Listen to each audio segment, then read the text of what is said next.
목소리 같은 소화가 안 되죠. 네, 감사합니다.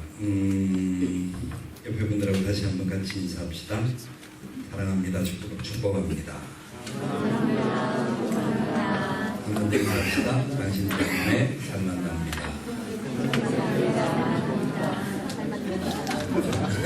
쳐다도 안 보고 한 번 더 인사하겠습니다. 당신의 인격이었다든지 끝까지 사랑하겠습니다.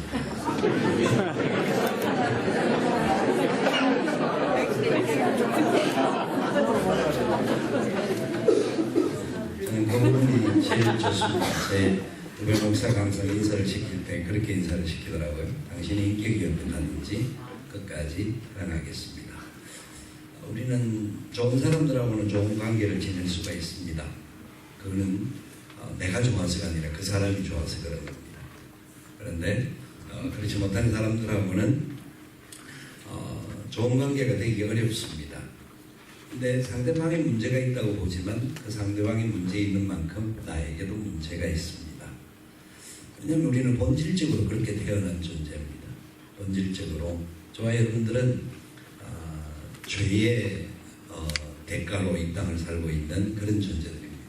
오늘 성경이 그것을 이야기합니다. 우리는 죄와 허물로 죽었던 죄인들이었습니다. 죽을 수밖에 없었던 정도가 아니고 죽었던이라고 이야기하죠. 죽었던이라는 것은 송장되었다, 냄새난다. 저는 장례를 부목사 때 장례를 한 100건 정도 치러봤습니다. 제가 이제 큰 교회에서 저희 교구가 적게는 500세대 때 500세대도 해보고 많게는 1000세대를 해봤는데 1년에 장례가 굉장히 많이 나옵니다. 근데 장례를 저희들이 직접 치러왔던 경우들이 많습니다. 그 당시 시신을 염을 케이스들이 있었는데 한 번은 그 92세 된 권사님이 갑자기 돌아가셨어요. 사실 연세가 돼서 돌아가신 거예요. 근데 손주가 집에서, 손주딸이 집에서 모시고 있다가 급한 오니까 이제 신고를 했습니다.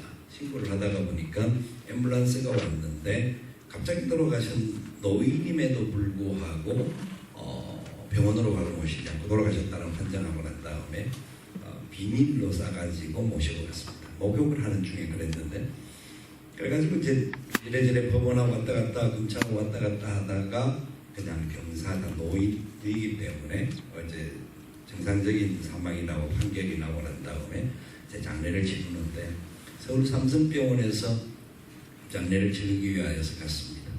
갔는데 당일에 염을 하려고 딱 시신을 열었는데 여름철에 3일 동안 그래 한 이틀 정도 지나고 난 다음 3일째는 냉동실 안에 들어가 있기는 했지만 염을 탄다고 딱 여는데 이목구비가 아무것도 안 보이는 겁니다.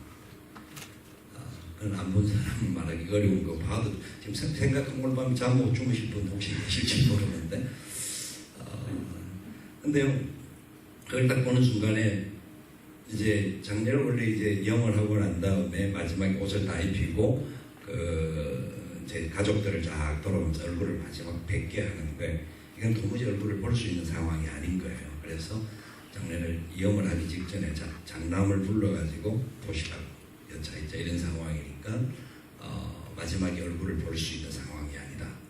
당신들 이해하지 않냐? 그러니까 알겠다 해서 염을 하면서 장의사도 막 어쩔 줄을 모르는 이걸 어떻게 닦을 수도 없는 상황이에요. 그래서 저는 딱 순간적으로 지혜를 주셔서 닦지도 못한 닦을 필요도 없습니다. 이미 천국에 가신 분이니까 그냥 덮읍시다. 그래서 이제 옷을 입히지도 않고 덮었죠. 딱딱 덮고 그냥 묶고 관에 넣고 결관을 하고 난 다음에 가족들하고 예배를 드렸습니다.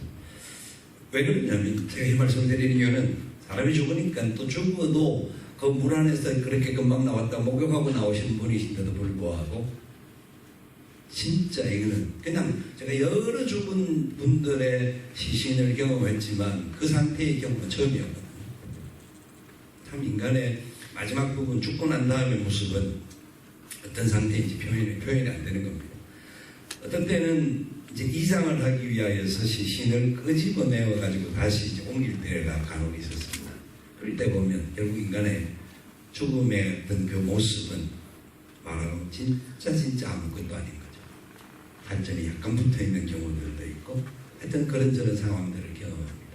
여러분, 죽었다고 하는 표현은 그런 육신의 정도의 죽었다라는 문제가 아니라 하나님으로부터 완전히 떨어져 나간 인생의 모습, 가장 부패되고 가장 퇴역하고 가장 고독하고 위기, 어떤 상황도 설명이 할 수 없는 인간의 가장 극대적인 상황의 모습을 죽었던 죄인이라고 이야기합니다.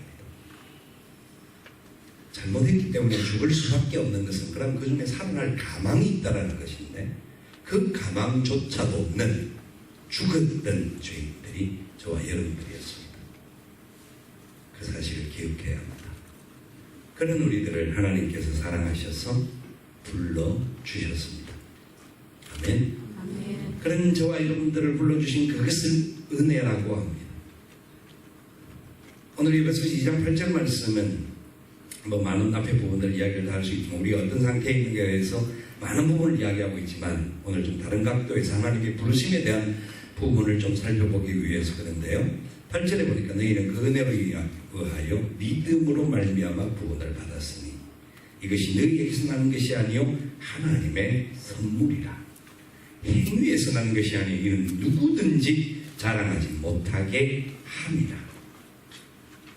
그 은혜로 인하여 믿음으로 말미암아 구원을 받았으니 이것이 너희에게서 나는 것이 아니요 하나님의 선물이라. 우리가 구원받은 것 자체가, 우리 하나님의 사람으로 살아갈 수 있는 것 자체가 하나님의 선물입니다. 하나님의 은혜입니다. 믿으십니까? 이 사실은 예수를 처음 믿을 때 믿는 것이 아니라 이 사실은 예수를 믿으면 믿을수록 신앙생활을 잘하면 잘할수록 하나님의 사역자가 되어서 하나님의 영광을 선포하면 할수록 잊지 말아야 할 말씀입니다. 그 은혜로 인하여 믿음으로 말미암아 구원을 받았으니 이것이 너희에게서 나는 것이 아니요 하나님의 선물이라. 행위에서 나는 것이 아니니 이는 누구든지 자랑치 못하게 하려 합니다. 아멘. 가장 기본적인 것을 바로 아는 것이 기독교의 최대의 진리를 바로 세워가는 겁니다. 여러분들은 지금 이 자리에 계신 것은 신앙생활을 ABC를 하는 그런 단계가 아닌 줄 저는 압니다. 그래도 신학을 공부하고 그래도 뭔가 더 나은 하나님의 나라와 의를 위해 살기를 소망하고 마음이 결단하고 여러 가지 어려운 상황과 환경과 형편과 조건을 넘어서서 어떻게 하면 나 같은 죄인이 하나님의 영광을 위해 살 수 있을까 고민하면서 오신 분인 줄 압니다. 그런 분들에게 다시 한번 당부하고 다시 한번 같이 말씀을 통하여 은혜를 나누기를 원하는데 이 모든 것이 하나님의 부르심에 의한 것임을 믿으셔야 합니다. 이 사실을 알지 못하면 그냥 내 어떤 의지, 내 어떤 결단, 내 노력에 의해서 된 줄로 착각하기가 쉽습니다. 저는 오늘 이 본문의 말씀을 아울러 마가복음 3장의 말씀을 좀 같이 보고 싶은데 마가복음 3장 13절부터 15절까지 말씀을 보도록 하겠습니다. 마가복음 3장 13절로 15절까지 말씀은 이렇게 이야기합니다. 같이 한 목소리로 읽겠습니다. 또 산에 오르사 자기가 원하는 자들을 부르시니 나온지라. 이에 12를 세우셨으니 이는 자기와 함께 있게 하시고 또 보내사 전도도 하며 귀신을 내쫓는 권능도 가지게 하려 하심이니라. 아멘. 오늘 그래서 저는 세 가지로 여러분들과 함께 나누기를 원합니다.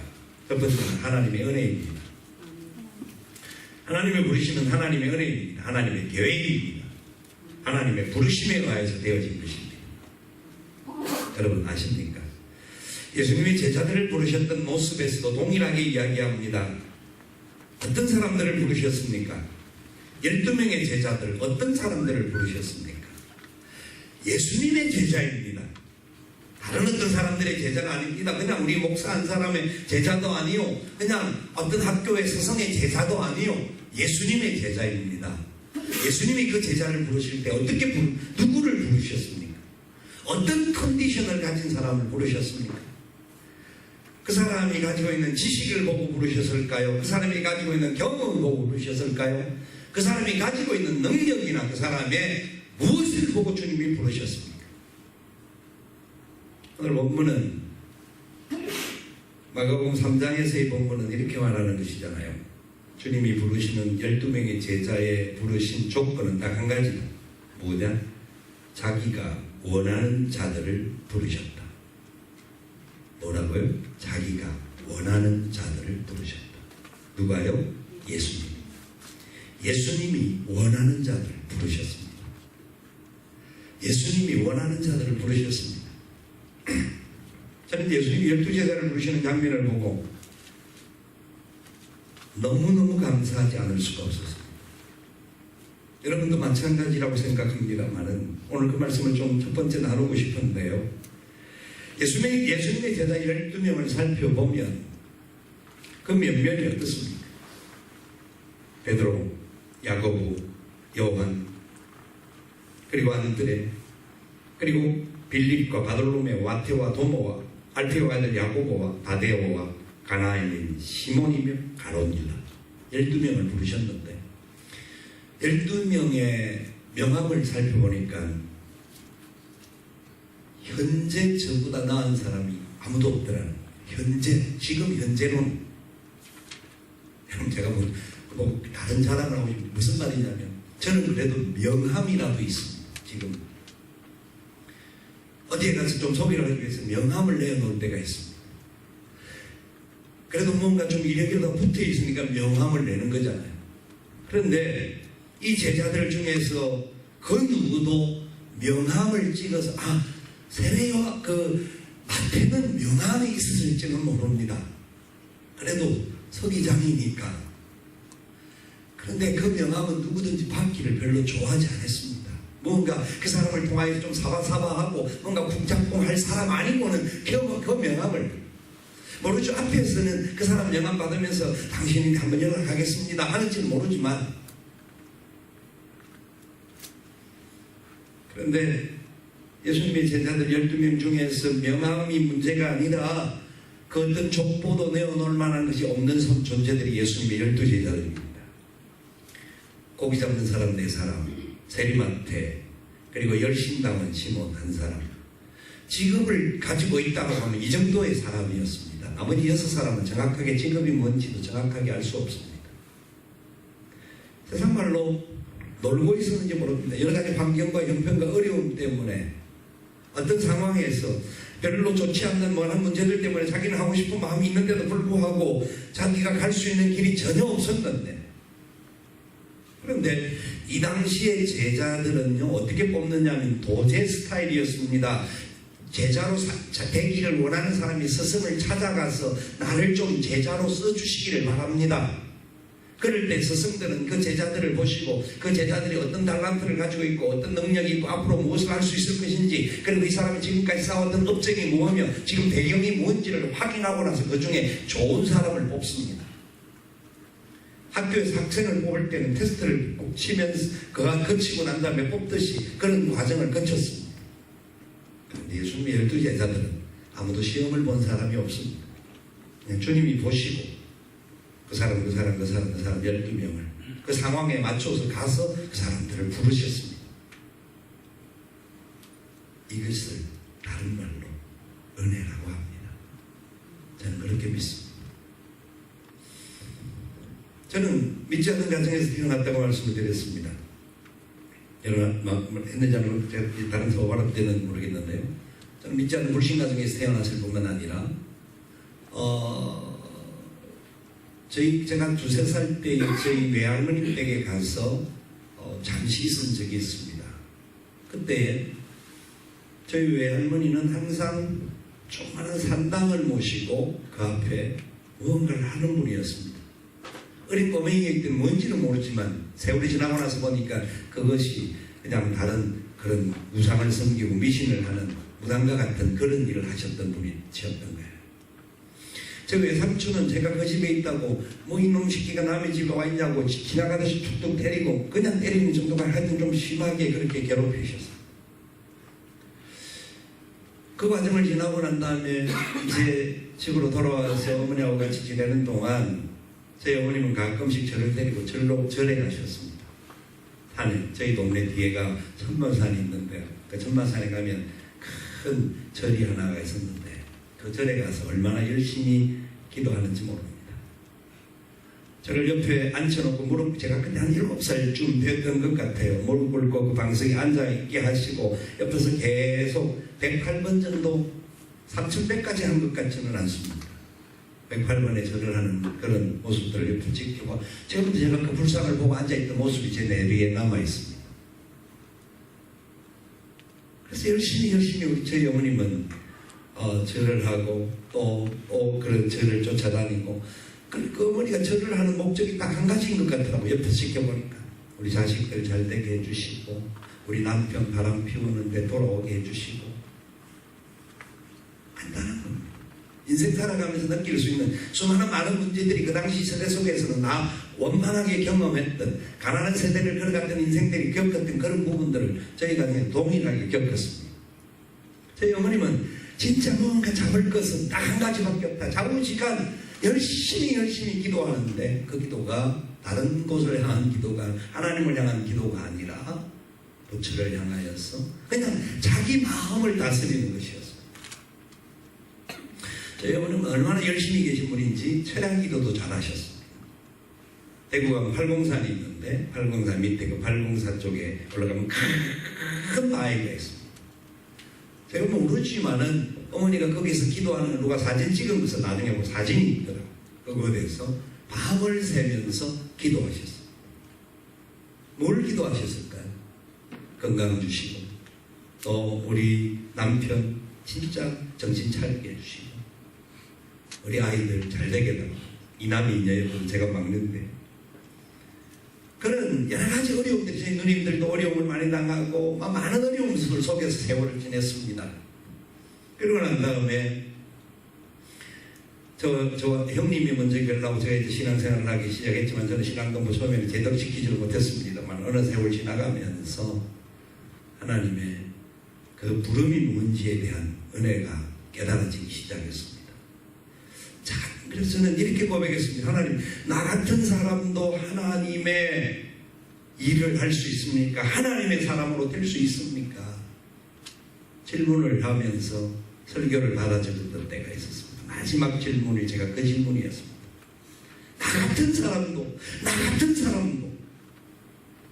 집안 배경이나 형편이나 조건이나 환경을 생각하면 도대체 지금은 그 일을 할 수 없는 제가 고등학교를 갈 때 저희 어머니 어떻게 하든지 간에 우리 엄마 그렇게 고생하시는데 고생하는 어머니를 어떻게 하든지 간에 좀 빠르게 편안하게 모시고 싶었어. 그 당시 박 대통령이 우리나라의 공업한국을 주창하기 위해서 주장했던 그런 때였기 때문에 제가 공고로 시험을 쳤습니다. 왜? 빨리 졸업해가지고 돈 벌어서 엄마 좀 우리 엄마 돈 때문에 고생하는 우리 엄마 어떻게 하면 좀 도와드릴까 그 마음이었습니다. 저는 하나님의 부름을 받을 자격이라고는 아니 조건이라고는 상황이라고는 아무것도 없었습니다. 그런데 하나님의 은혜가 제 마음을 두드리셨습니다. 하나님이 나를 사랑하신다는 겁니다. 하나님이 나와 함께 하시겠다라고 하는 말씀을 하십니다. 내가 너를 사랑한다, 내가 너를 지명하여 불렀다고 말씀하시는 겁니다. 이 감격이 어쩔 수가 없는 거예요. 하나님, 저 같은 사람이 어떻게 하나님 저도 그렇게 진짜 하나님의 일을 할 수가 있습니다. 하나님의 사람이 될 수가 있습니다. 그래서 1977년도에 고신대학에 시험을 쳤는데 합격을 했어요. 그래서 학교를 가야 되는데 등록하는 마지막 날까지 등록금이 없는 거예요. 등록금이 없어서 저희 교회 이런 그냥 바닥에 고동부실에서 바닥에 앉아서 예배를 드리는 그 예배실에 가서 마지막 엎드려서 기도를 하는데 따졌죠. 왜? 제가 다른 거 하겠다는 아니지 않습니까? 하나님의 사람으로 하나님 목회를 할 수 있으면 하나님 시켜주신 그 일을 하겠습니다. 고백하고 결단하고 시험을 쳤는데 합격을 했으면 하나님 천지만물의 주인이시고 인생의 생사화복을 주장하시고 모든 만물이 내 것이라고 그렇게 성경이 자신 있게 말을 하는데 등록금 40만 원을 안 주십니까? 하나님 이럴 수가 있습니까? 따지는데 뭔가 모르는 놀라운 마음이 뻥 뚫리는 듯한 느낌을 주십니다. 마음속에 음성이 들리는 것 같았습니다. 내가 너를 사랑하는 것 알지 않니? 내가 너를 사용할 거야. 얼마나 좋은지. 그 감격이 말할 수 없는 것. 기도하다가 일어나서 찬양하며 그냥 나갔습니다. 이제 응답이 온 거니까요. 마음의 평화가 그렇게 넘치는데 억제할 수 없는 마음의 평화가 오는데 그런데 그날 등록을 못했습니다. 대학을 못 갔습니다. 그런데 제가 지금 목사가 되어 있습니다. 하나님은 우리의 조건과 상황과 형편을 보고 부르시는 것이 아니라 하나님이 필요로 하셔서 하나님이 불러주신 줄 믿습니다. 하나님이 불러주신 사람, 하나님이 부르시는 사람, 하나님이 책임져 주실 줄 믿어야 합니다. 여러분 왜 이 자리에 계십니까? 하나님이 나를 부르심에 대한 확신이 있으십니까? 내가 목사가 되는 것이든지 아니 그 문제만은 아닙니다. SCD를 통하여서 여러분들이 공부를 하는 이유에 대하여서도 여러분의 또한 인생을 살아가는 모든 일 속에 하나님의 부르심에 대한 내가 무슨 일을 하든지 그 부르심에 대한 확신이 있어야 합니다.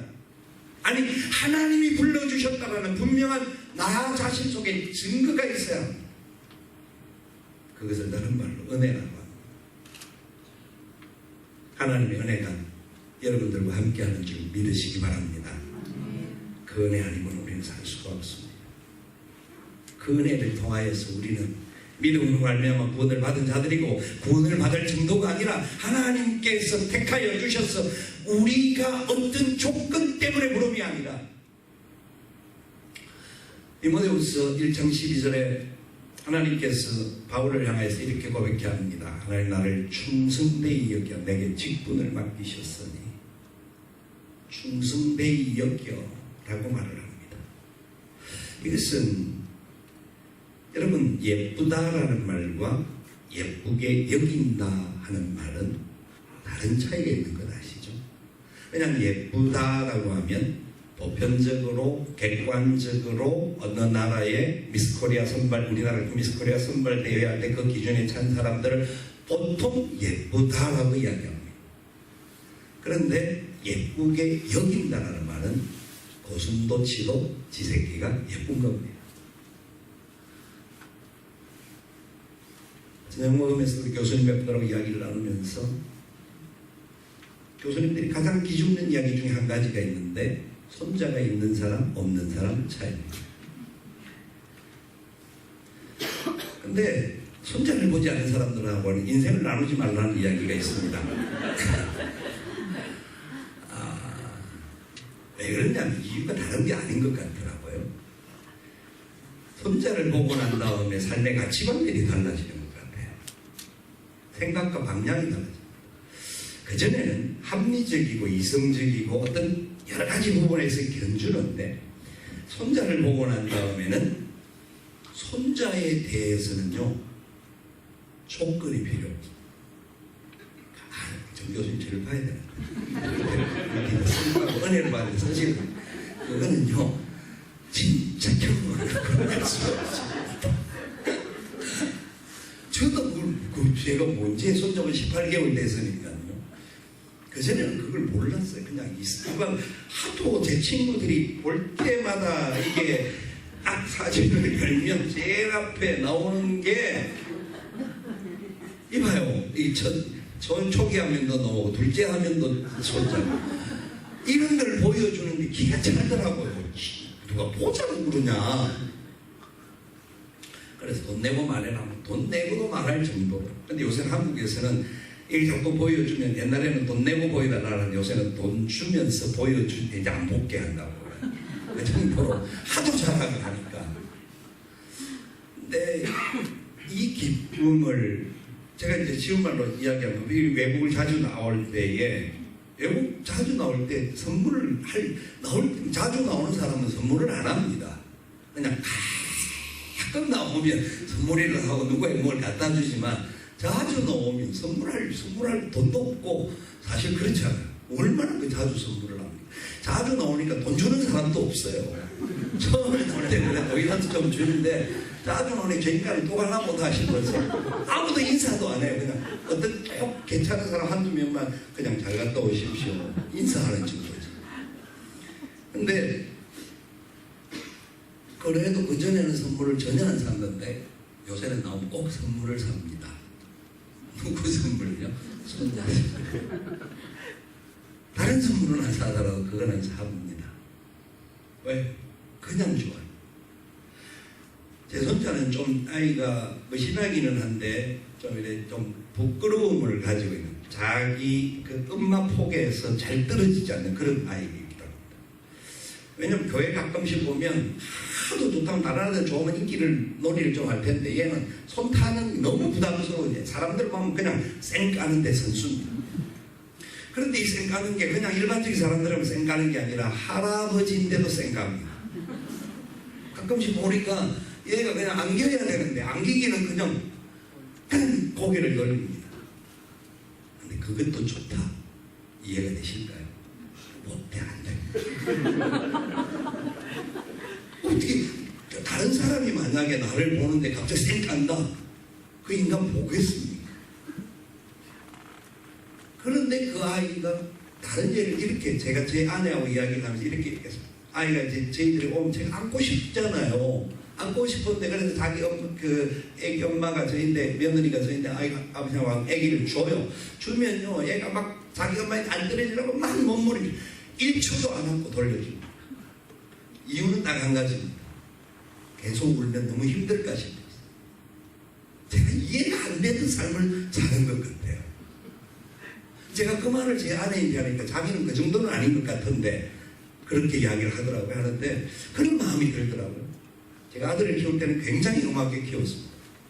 근데 손자에게는 그런 마음의 눈으로 그를 볼 수 있는 눈이 되는 것을 보니까 사람이 여유가 생기는가 보다. 하나님의 눈으로 하나님이 우리를 보시는 눈이 제가 그래서 하나님 아버지에 대해서 그동안 아버지 마음에 대한 강의들도 많이 했는데 하나님 아버지 마음을 성조를 보고 나니까 조금 더 이해가 돼요. 그분이 우리를 사랑하시는 사랑이 어떤 사랑일까?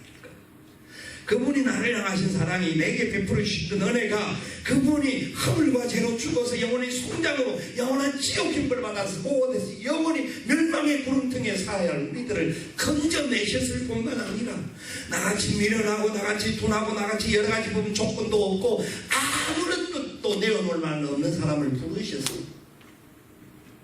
그냥 자녀 살아준 것만 도 고마운데 그분의 영광을 위해서 그분의 나라와 의를 위하여서 하나님의 나라를 세우는데 조금이나마 도움이 되도록 목회자로 세우시고 여러 분야의 역할들을 맡겨주신 것을 생각할 때마다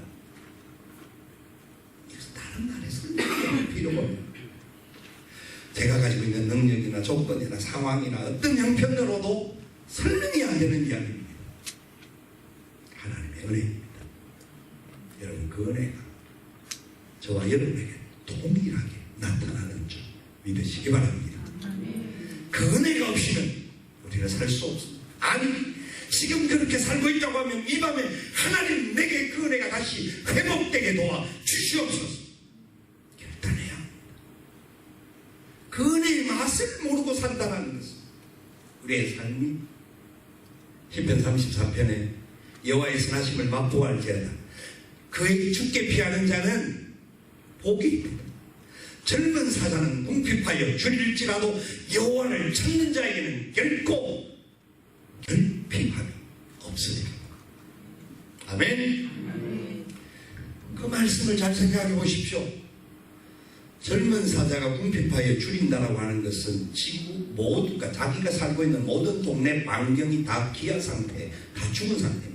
아니 죽었다고 할지라도 죽은 시신이라도 젊은 사자는 뜯어먹을 수 있습니다. 좀 먹을 것 없으면 그걸 먹습니다. 그런데 그 그만큼 힘있는 젊은 사자도 궁핍하여 죽일지. 여호와를 찾는 자들에게 은혜를 베푸시는 하나님의 은혜가 저와 여러분들과 함께하는 줄 믿어야 합니다. 여호와를 찾는 자들에게는 결코 부족함이 없으리로다. 결핍함이 없으리로다. 세상의 환경의 형편 여전히 우리에게 그대로 있을 수 있습니다. 그 형편의 조건들 때문에 우리가 힘들 수 있고 상황들 때문에 눈물을 흘릴 수 있고 고통의 계곡을 넘어가고 사망의 음침한 골짜기로 들어가는 것 같지만 그 자리에 있어도 하나님이 나 같은 죄인을 사랑하셨고 살려주셨고 불러주셨고 어떤 조건을 걸지 아니하시고 나를 사랑하신 그 사랑으로 주님의 영광의 도구로 세워주신 것을 믿어야 합니다. 그 은혜가 참으로 내 삶 속에 끊임없이 샘솟는 복된 은혜가 일어날 수 있기를 주님의 이름으로 축원을 드립니다. 주님은 제자들을 부르실 때 두 번째 이렇게 말씀하셨습니다. 부르셨던 이유가 14절에 3장 14절에 12를 세우셨습니다. 12를 세웠는데 이는 부르신 이유입니다. 두 번째 생각할 말씀은 그렇기 때문에 우리는 주님과 함께 해야 합니다. 그분의 손에 붙들려야 합니다.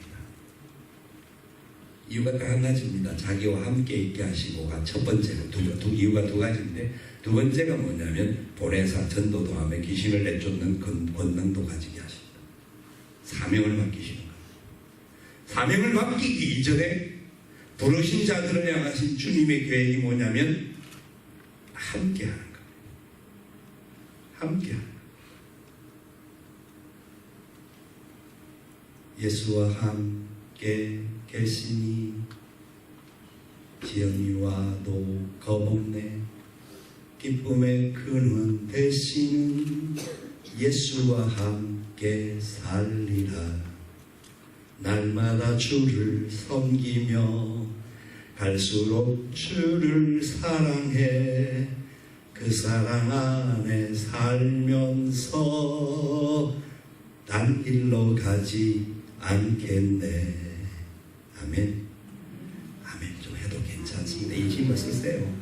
박수도 치는 사람들이 설교할 때는 왜 그렇게 잠잠하십니까? 좋아서 어쩔 줄 모르는 거는 좋아해야 돼요.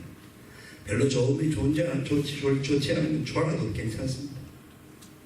두려워하지 마시고요. 내 마음에 있는 부분들을 마음껏 예배의 자리 속에서 하나님 앞에 드러낼 수 있어야 합니다. 왜냐하면 우리가 주님과 함께하는 사람입니다. 주님은요 보잘것없는 제자들 12명을 부르셔서 3년 동안 동거동락하셨습니다. 밤낮으로 함께하셨습니다. 그 제자들 중에서 3년 동안 있었던 제자들 중에서 주님을 판 사람도 나왔습니다. 얼마나 힘들었겠습니까? 발등이 찍힌, 우리가 믿는 자들에게 발등이 찍힌다고 하는데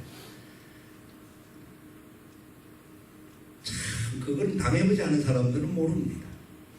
그 고통과 아픔은 사람을 죽음에까지 몰아갈 수도 있습니다. 그런데 주님은 발등을 지킨 것이 아니라 그 사람 때문에 팔리시고 죽임을 당하셨습니다.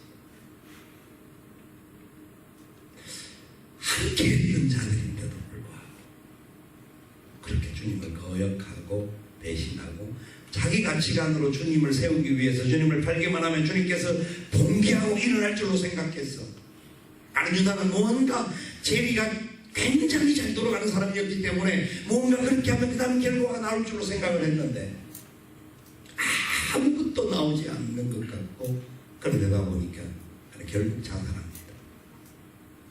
주님과 함께한 자들도 그 사람이 주님이 잘못해서 실패한 것이 아니라 우리에게 보여주는 우리 속에도 그런 부분들이 일어날 수 있다는 것을 보여주는 연약함에 대한 결론입니다. 그런데 그것보다 더 중요한 것은 그러는 과정 속에도 주님은 철저하게 그들과 함께 하셨습니다. 주님은 제자들과 함께 하면서 말씀을 가르칩니다. 항상 가까운 데 있는 사람들의 말씀을 줍니다. 먼저 깨닫게 합니다. 그들이 먼저 지혜가 일어나게 하고요. 그들에게 계속되는 가장 가까운 데서 말씀을 나누게 합니다. 그들이 주님과 함께 할 때 말씀을 배울 때마다 능력 있고 그 어떤 서기관과 바리새인들의 이야기와 다르다는 것을 느끼면서 감격해하고 기뻐합니다. 그런데 말씀을 듣고 기뻐할 정도뿐만 아니라 어느 날 갑자기 주님께서 사람들이 수많은 사람들이 모여있는데 그곳에서 말씀을 전하는데 밤이 깊어갑니다. 낮이 저물어갑니다. 해가 뉘엿뉘엿 넘어갈 때에 주님 이들이 빨리 돌아가서 먹을 것을 찾아야 되는데 더 이상 있을 수 없지 않습니까? 빨리 돌려보내야 합니다. 주님은 그들에게 외칩니다. 너희가 먹을 것을 주어라. 머리 좋은 빌립이 딱 등장하면서 주님 그들을 다 주려고 하면 200데나리온의 돈이 필요한데 최소한 2천만 원은 있어야 되는데 돈이 없는데요. 너희들이 가진 것이 뭐냐? 주님은 요구를 하시잖아요. 사람의 계산과 주님의 계산이 전혀 다른 것을 주님은 그 상황을 통해서 가르쳐 주십니다. 보리떡 5개와 물고기 2마리를 가져옵니다. 아이를 통하여서. 아시잖아요. 주님이 축사하시고 떼어줍니다. 12제자들이 그것을 나누어줍니다. 얼마나 놀라운 역사가 일어납니까? 사람들이 50명, 100명씩 무리지어서 앉았습니다. 그들을 다 나누어줬습니다. 아무 그 12광주리가 남았습니다. 근데 보십시오. 그 사건 다음에 무슨 사건이 나오느냐면 주님이 제자들을 빨리 먼저 보냅니다. 배를 타고 건너편으로 보냅니다. 아시나요? 알아야 됩니다. 성경을 알아야 됩니다. 이 정도 성경은 초등학교 아이들은 압니다. 알아야 됩니다. 여러분 성경을 모르면 지도자가 될 수 없습니다. 제자들이 강 건너로 건너보내고 난 다음에 주님께서 그 무리들을 다시 잘 정리해서 보냅니다. 왜 그랬을까요? 제자들은요 주님이 그 큰 역사를 이루는데 중간에 자기들도 뭔가 역할을 했어요. 떡을 나누어주면서 뭔가 자기들이 굉장히 떼면 뗄수록 또 나오고 주님이 떼준 걸 다 나눠주고 나서 남는 걸 생각을 하는 와, 그 사람들이 이제 그 모인 무리들에게 의하여서 굉장히 칭송을 받을 수 있는 상황이었습니다. 사람들과 가까이 갈 때 자기도 모르게 잘된 역사를 가지고 칭송을 받을 수 있는 상황인 것을 아시고 주님은 그들을 돌려보냅니다. 먼저 보냅니다. 어떤 일을 처리할 때 제자들을 시키고 주님이 먼저 가야 되죠. 그런데 주님이 남아서 뒷정리를 하시고 제자들을 보냅니다. 아직은 제자들이 그 상황에서 자기들끼리만 남아서 그 사람들과 함께 있을 수 없는 그 정도 아직 어린 상황이었습니다. 아십니까? 그리고 나서 주님이 한참 동안 남으셔서 기도를 하시고 그들이 풍랑이 있는 시간까지 그 기도를 하고 계시다가 새벽 4시쯤에 그들을 향해서 바다를 걸어가십니다. 그들이 풍랑 속에 굉장히 괴로워하고 힘들어할 그때 주께서 내니 두려워하지 말라. 함께 하시는 주님의 모습으로 그들에게 다가가십니다. 주여 네 시내니까 베드로가 무리를 걷게 하라고 할 때 그 말씀 따라 걸어옵니다. 주님을 바라보고 걸어오다가 베드로가 풍랑을 보고 다시 바다에 빠집니다. 믿음이 적은 자들아 어찌하여 심한 건지시고 올라가서 다시 제자들과 함께 이야기할 때 제자들 앞에서 주님이 외칩니다. 바다야 잠잠하라. 외칠 때에 평온한 바다가 됩니다. 제자들이 거기서 옆에서 보았습니다. 얼마나 놀라운 사건들을 주님과 함께 할 동안 많이 봤는지 모릅니다. 놀라운 경험들을 합니다. 여러분 성경은 얼마나 이게 다이나믹하고 얼마나 멋지고 구체적으로 말씀을 전하는지 모릅니다. 그런데 그 상황의 모든 시간들을 지나고 나시면서 주님은 계속 제자들과 함께 하십니다. 마지막까지 함께 하십니다. 마지막 어느 날 비로소 주님께서 제자들과 함께 하시면서 그들에게 가르치시기를 이제 비로소 주님의 고난과 십자가와 죽으심에 대하여서 부활에 대하여서 가르치시는 사건이 마가복음 8장에 나옵니다. 마가복음 8장에 비로소 가르치시더라. 드러내놓고 가르치시더라. 그렇게 말씀합니다. 지금까지도 많이 가르치셨습니다. 주님은 처음부터 계속해서 가르치신 분이셨습니다. 그런데 비로소 가르치시더라. 주님의 죽으심과 부활하심에 대해서 이제 그 제자들과 같이 있었던 주님은 그것까지 그들에게 가르치실 때가 되셨던 겁니다. 그러니까 주님은 제자들에게 자신에 있는 모든 것을 다 주면서 가르치셨던 분입니다. 같이 하셨습니다. 그들이 주님과 함께할 때에 놀라운 역사를 수없이 경험합니다.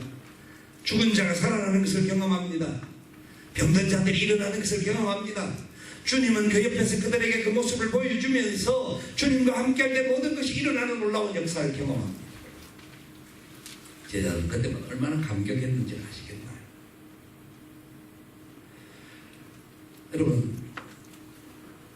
여러분들은 이제 주님이 내 옆에 계셔서 지금도 나와 말씀하기를 좋아하시고 지금도 나와 함께 교제하기를 원하시는 분이신 줄 여러분 믿으십니까?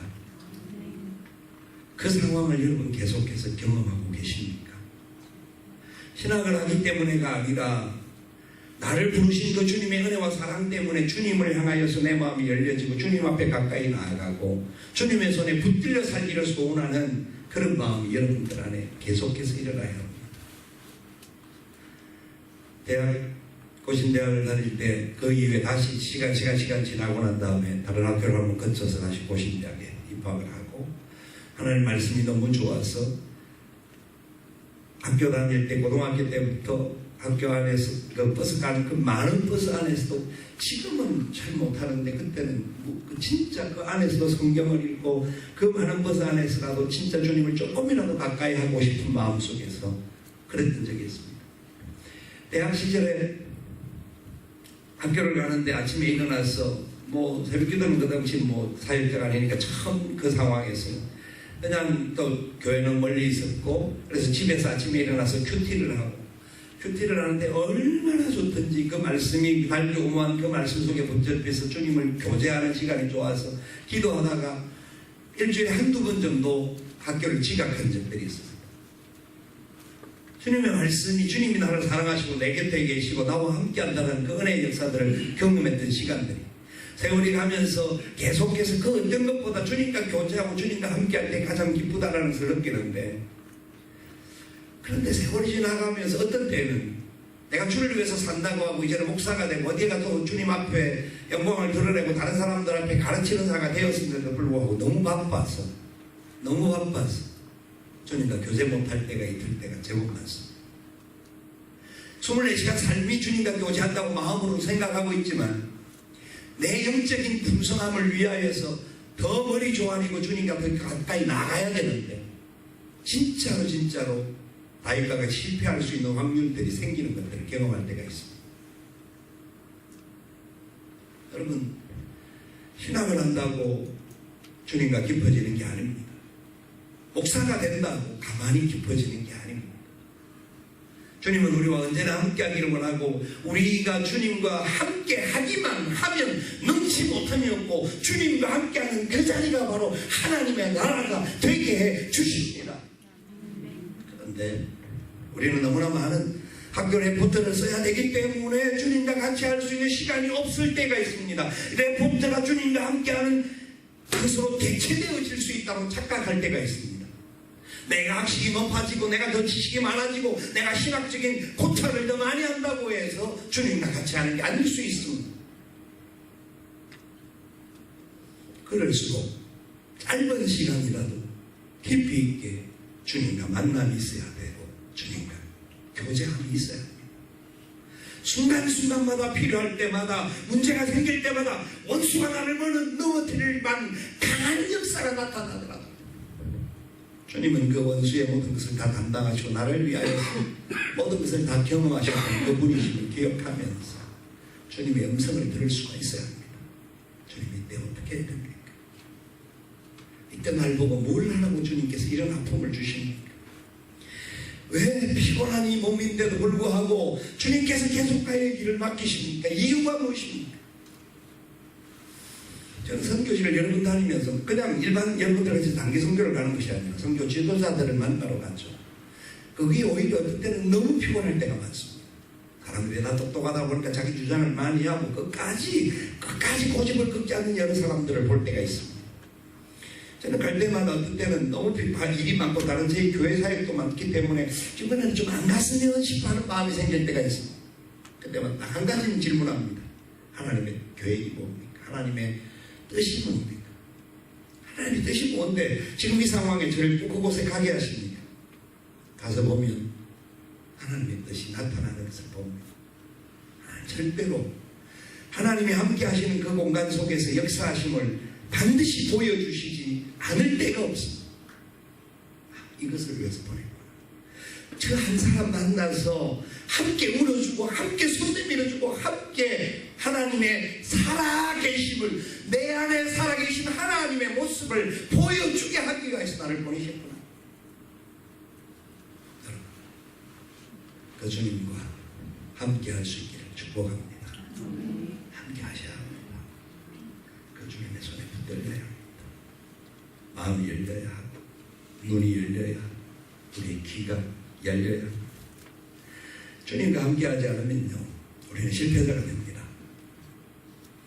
예수님을 쫓았던 제자들이 재밌는 내용으로 살펴본다 할지라도 마지막에 이 제자들이 말입니다. 특별히 시몬 베드로를 중심으로 하여서 주님을 부인하는 베드로가 주님을 부인하는데 마태, 마가, 누가, 요한 사복음서에 다 등장하는데요. 이 시몬 베드로가 주님을 부인하는 장면을 사복음서에 다 기록을 합니다. 그 기록하는 내용을 살펴보면요. 마태복음 26장 69절에는 베드로가 어디 있었다고 말하냐면 바깥뜰에 있었다 이렇게 말하고요. 마가복음 14장 66절에는 베드로가 뜰 아래에 있었다 그렇게 이야기합니다. 누가복음 18장 16절에는 베드로가 문 밖에 있었다 그렇게 이야기합니다. 요한복음 18장, 누가복음 22장 54절에 그렇게 말하고 요한복음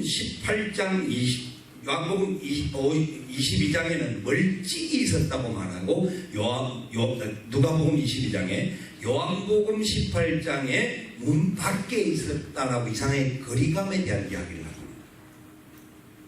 거리감에 그냥 베드로 부인한 내용에 그냥 이야기할 수 있는데 왜 사복음서 저자가 멀찍이 있었다, 문 밖에 있었다, 뜰 아래에 있었다 이런 표현 아랫뜰에 있었다, 바깥뜰에 있었다 이렇게 표현을 하는지 그냥 상황을 잘 설명하기 위해서 했을까요?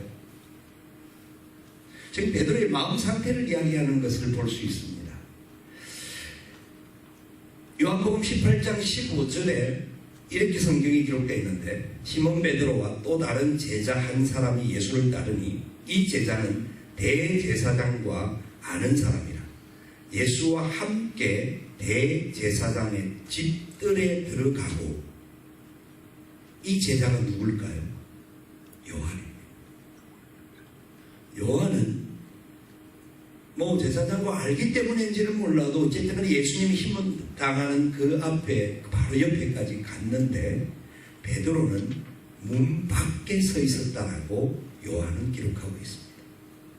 마태, 마가, 누가에서도 다 이 베드로가 있는 장소를 멀찌감치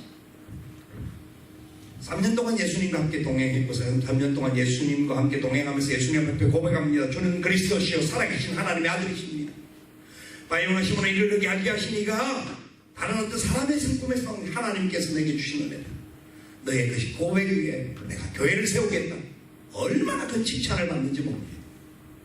그런데 베드로가 입술에 고백은 하였지만 주님과 가까이 하는 쪽에는 끝까지 함께 하겠다고 목숨까지 바치겠다라고 베드로는 큰 소리 쳤는데도 불구하고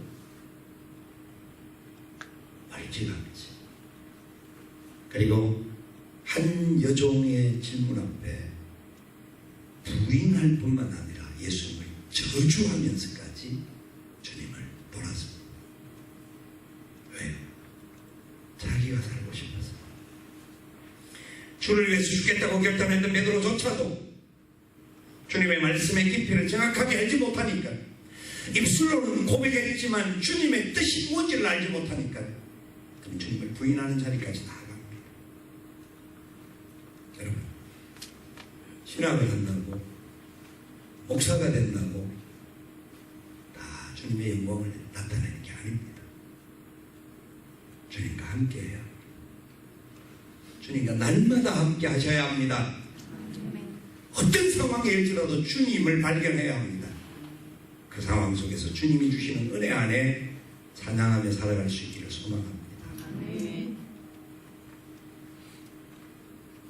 그런 사람들에게 주께서 사명을 맡겨주셨습니다.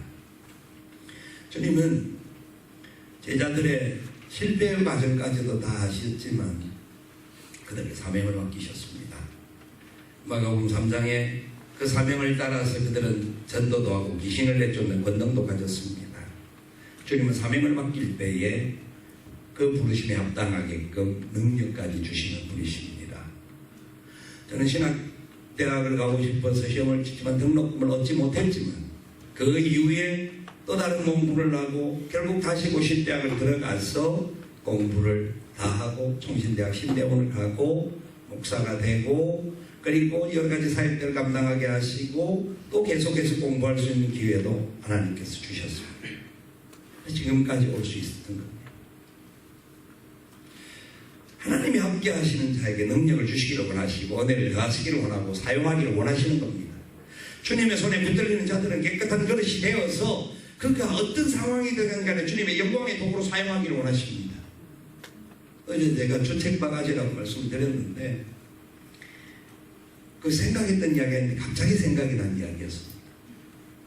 갑자기 주님이 책임져 주신 거에 대해서 설명을 하다 보니까 말 용어가 붙여지는데 바가지가 붙어지더라고요. 근데 맞는 말이잖아요. 아무리 약한 그릇일지라도 주님 손에 붙들림을 받으면 금그릇, 은그릇, 어떤 철그릇보다 깨끗한 바가지가 존귀한 영광의 도구가 된다는 거예요. 저와 여러분들이 첫 번째 조건이 그런 사람이었습니다. 저 같은 사람이 주님의 영광을 위해서 쓰임받고 온 세계를 다니면서 이런 역사를 일으킬 수 있다는 것, 많은 사람들을 변화시키고 또 선교의 역사들에 동참하는 그런 일들을 할 수 있는 사람이 조건적으로 안 되는 사람이었습니다. 그런데 주님은 그 일을 맡겨주셨고 그 일을 맡기실 뿐만 아니라 영광을 받아주셨고 또 새로운 변화와 새로운 은혜를 대신하여 주시더라고요. 능력까지 감당할 수 있도록. 여러분 한 달에 한 번, 어떤 때는 2번 이상 비행기를 타고 제가 어느 날 갑자기 드는 생각이 비행기만 안 타면 하나님이 선교 이사장이 할 만한데 그 생각이 들어요. 비행기만 안 타면 좀 하고 싶어요. 더 할 수 있을 것 같은데 너무 힘든 거죠. 저희들은 비행기를 타면 예산이 제한되어 있다가 오니까 뭐 이코노미 서쪽에서 어떤 데는 마일리지도 안 되는 그런 것들을 끊게 되거든요. 근데 너무 힘들잖아요. 굉장히 신경이 예민한 사람이었습니다. 그래서 비행기를 타가지고는 그냥 보통 잠을 자지 않고 꼬박 세우면서 지냈던 사람이 있는데 어느 날부터 하나님께서 비행기를 타면서 바로 잠을 자는 은혜를 주시더라고요. 타기만 하면 자게 만드시더라고요. 그래도 그렇게라도 하니까 지탱할 수 있도록 은혜를 주시고 별것 아닌 것 같죠. 저는 그걸 얼마나 큰 은혜라고 생각하는지 모르겠어요. 제가 굉장히 예민했던 사람인데 그래서 저는 비행기 타기 전에 미리 먹을 것을 정리할 게 있으면 먹고 좀 길게 갈 것 같으면 미리 먹고 타자마자 자리에 앉자마자 바로 안대하고 기막히하고 눈을 감고 있으면 워낙 피곤하게 그쳤던 시간이니까 비행기 안에 일단은 몇 시간 이상은 참습니다. 그러니까 어떻게 건강히 버티냐고 하는데 하나님이 건강을 주시니까 감당할 수 있는 겁니다. 사실 여기 오기 전까지도 굉장히 바쁜 시간을 지내다가 그리고 그 중에 또 짬을 내어서 이 강의안을 다시 정리하고 만들고 하는데 저는 그래서 학교 강의하는 게 참 어렵다라는 걸 다시 새삼스럽게 느낍니다. 그냥 설교하는 건 또 다르거든요. 그런데 그 모든 것들도 어쨌든지 간에 감당할 수 있는 능력 주시기에 감당하는 줄 믿습니다. 내게 능력 주시는 자 안에서 내가 모든 것을 할 수 있느니라. 주님 우리에게 모든 것을 맡겨주셨습니다. 모든 것을 할 수 있는 은혜와 번세와 능력을 주시는 분이십니다. 그럼 제가 지난 2년 동안 비행기를 왕복 한 50번 정도는 탄 것 같습니다. 쉬운 일은 아닙니다. 목회하면서 그 일을 감당하는 것도 절대로 쉬운 일이 아닙니다. 저희 교회도 결국 작은 교회도 아닌데 하나님께서 감당하게 하시다. 주님이 원하는 뜻이라고 하면, 주님의 영광이라고 한다면, 주님 저 같은 자도 사용하시기를 원하신다고 하면 생명이라도 드릴 수 있으면 드릴 텐데, 그거는 아직까지 좀 가져갈 만한 때가 안 될 것 같으니까 그냥이라도 어떤 상황이든지 노하지 않겠습니다. 제게 어떤 컨디션에 문제가 생기지 않고 어떤 상황에 방해거리가 생기지 않으면 주님이 시키시는 일이라고 하면 어떤 부분이라도 거절하지 않겠습니다. 그 마음을 갖게 하시죠. 주님을 떠났던 베드로, 거부했던 제자들, 도망갔던 제자들, 주님은 다시 불러주셔서 다시 능력으로 채워주셨습니다. 여러분, 인생을 살다 보면 실패할 때가 있습니다. 믿음으로 사는데도 불구하고 넘어질 때가 있고요. 마음에 상처가 있고 괴로움이 올 때가 있습니다. 더 포기하고 싶을 때, 더 이상 하고 싶지 못해서 주님 진짜 이러면 안 되지 않습니까? 라고 때를 쓰고 넘어지고 깨어지고 싶을 때가 있습니다. 그런데 잊지 마십시오. 주님은 부르신 자들을 사랑하시되 끝까지 사랑하시는 우리 주인 되심을 믿으시기 바랍니다. 그분이 여러분을 책임져 주실 것입니다. 그분이 책임져 주시면 감당할 수 있습니다. 여러분 너무나 잘 아시죠? 예수님이 12제자 중에서 가룟 유다를 제외하고 마태아가 다시 들어오고 난 다음에 그 12제자 중에서 11제자가 다 도망갔던 제자들이었음에도 불구하고 나중에 전부 선교의 현장에 나아가서 예수 그리스도의 이름 때문에 순교하셨다는 것 아시죠? 모르면 공부해 보십시오. 사도 요한, 예수님께서 내 어머니다라고 부탁하시면서 그 요한은 특히 에베소 지역에서 마리아의 교회와 자기 교회 속에서 그분을 마지막까지 모셨기 때문에 순교의 현장에서 사라질 수 없었지만 나머지 11제자들 비겁하고 겁쟁이였고 도망갔고 예수님을 저주하면서 부인했던 제자들까지도 나중에 순교의 현장에서 있었습니다. 복음을 위하여서 마지막 수많은 나라에 지금 여기까지 와서 우리가 예수를 찬양하고 예수의 이름을 높일 수 있는 기회를 주신 것이 그분들의 순교의 피가 있었기 때문에 대한민국에 19세기 말 20세기 초에 선교사님들이 많이 들어오셨습니다. 여러분 양화진을 가보신 분들은 아실 겁니다. 선교 현장에서 죽으셨던 그분들의 기록들이 책으로 많이 나와 있습니다. 그 중에 한 선교사가 24살의 처녀 선교사인데 미국에서 한국에 왔습니다. 한국에 와서 얼마 전에 발견한 편지 속에 이런 글이 담겼습니다. 어머님, 우리 동네에 꽃이 피었다는 이야기를 들었습니다. 너무너무 아름다운 꽃이 기억이 납니다. 내년 이맘때도 올해 그 꽃이 폈다가 지겠지만 내년 이맘때도 또 꽃이 필 줄 압니다.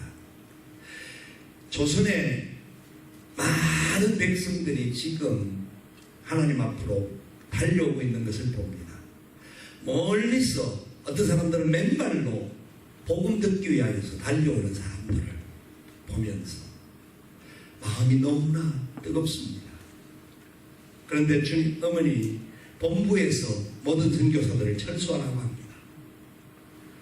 철수하라고 하는 이유는 조선이 너무나 위험하니까 빨리 선교사를 지금은 피신을 하고 다음 기회를 보아라고 하는데 그 어떤 선교사도 철수하지 않으려고 합니다. 다 조선의 사람들과 함께 이 땅에 시기가 되고 싶은 것 같습니다.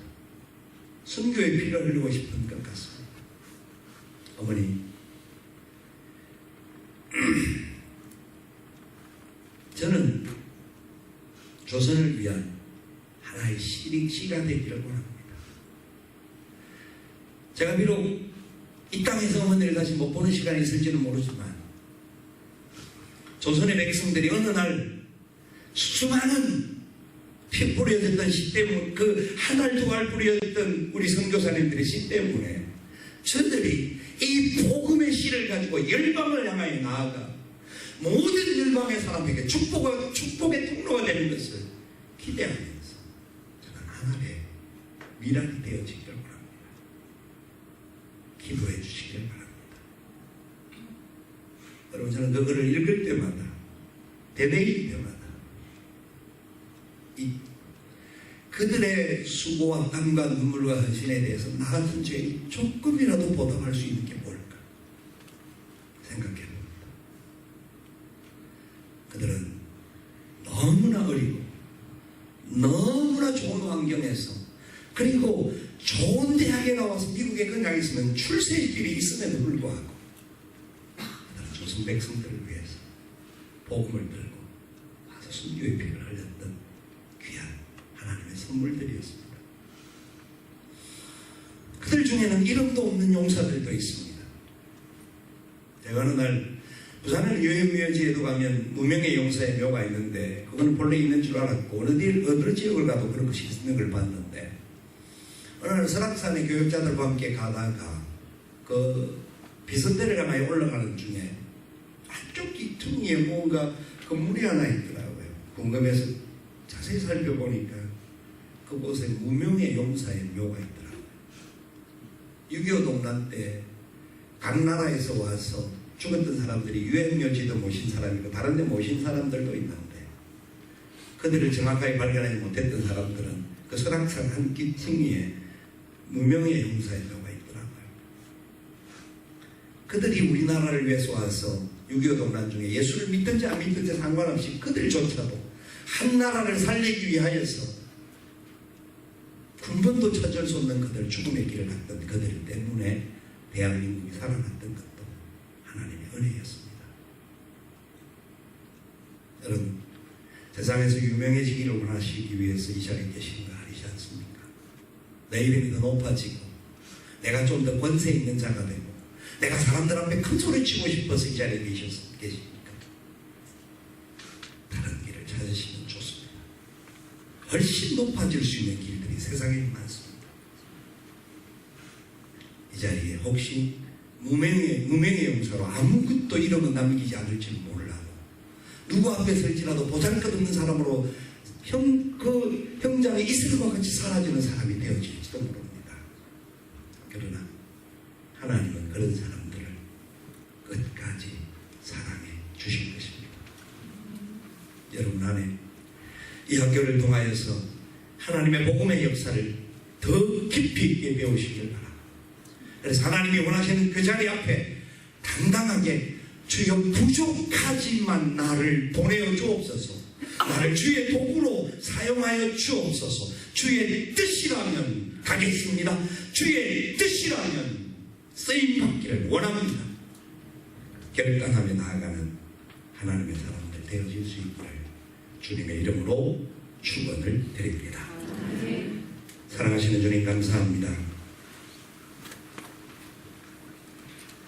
하나님의 그 크신 은혜를 어찌다 표현할 수 있습니까? 그 사랑 때문에 살 수 있는 우리가 되게 해주심을 감사합니다. 그 은혜를 날마다 묵상하며 날마다 기억하며 걸어가게 도와 주옵소서. 사랑하는 종들과 함께 하신 주께서 시마다 때마다 같이 하여 주시고 끝까지 책임져 주시옵소서. 살아계신 예수님의 이름으로 기도드리옵나이다. 아멘.